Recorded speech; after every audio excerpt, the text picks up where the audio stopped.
You are looking at three men who were not invited to the State of the Union address. Next year. Now, Wes is not here. There's no chance he got an invitation. Well, we'll see if someone yells out from the gallery tonight. Something to keep track. Yeah, actually, yeah, exactly. He would be the one to do that. He would yell, bow tie. First, let's talk about, for those of you folks who did not get to see our Saturday night newscast, we did break down the South Carolina primary, but let's do it again here for those people who didn't see that. Big win for Newt Gingrich, and you know what? You look at the polls now, and he seemed to be catching up to Romney national as well. This could be, if Gingrich somehow wins the nomination, this could be South Carolina, the place where he turned everything around. It very well could be. You know, we have a perfect record thus far in selecting the nominee every year since 1980, since the inception of our primary. We've selected the person who went on to become the nominee. That being said, Gingrich has a big test in Florida. Right. And quite honestly, I think he has a bigger test coming up on Super Tuesday. I mean, that is where his money and organization is really going to be tested. That's a different matter. It takes a lot of money and a lot of organization, and Romney has the advantage in those categories. Particularly on the money side, I don't really know. A lot of people have talked about Romney's organization. I didn't really see it in South Carolina. You know, the day of the primary, I mean, they were bussing in volunteers. So I didn't really see a big grassroots game from Romney here. But, you know, depending on what you mean in terms of organization, staff, whatever, yeah, I mean, he certainly has an advantage there. Phil, as a Democrat, you're watching this from afar, obviously, and as the candidates have left South Carolina, we've had one debate now in Florida already on Monday night. Kind of size up how this race is going. As you're watching this from afar, I mean, what are your thoughts as you watch this thing unfold the past couple of days? Well, I'm enjoying the possibility of this nomination fight getting stretched out over the long haul, and you know, Romney getting pushed further and further to the right to contend with Gingrich, and Gingrich saying some more off-the-wall stuff that's going to be, it's part of the public record that can go into the general election season. I think this is, the longer they duke it out, the better it is for Democrats. It's interesting that you say that too, because Republicans also want a protracted nominating process, but just for a very different reason.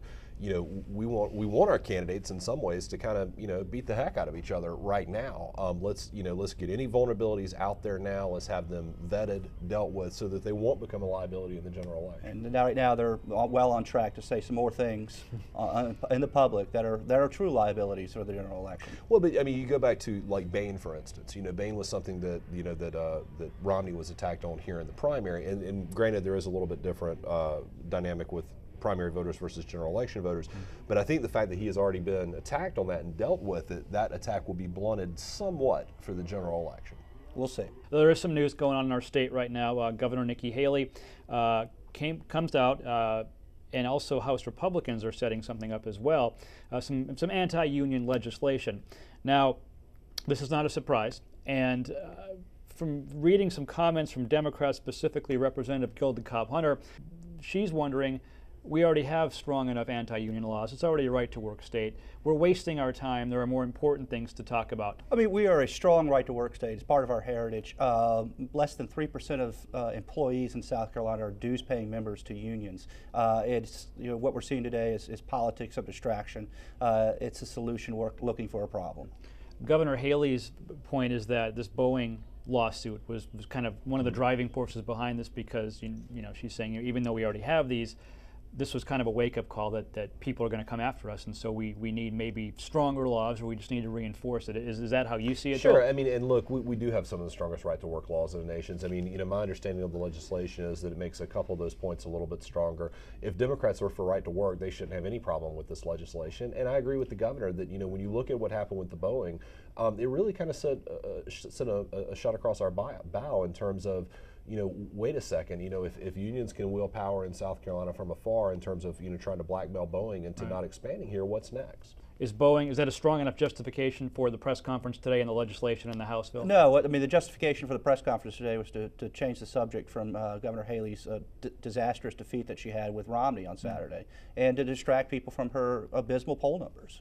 You know, again, I mean, these are substantive changes to this legislation. So, you know, if the Democrats don't have any problem with it, it should pass quickly. It should be noted that the laws already exist here in South Carolina, and her LLR, her labor licensing director, said that today. Well, not all of them. That dealt specifically with the executive order. Some of the legislation that would make some changes. So it was just an exercise in futility today.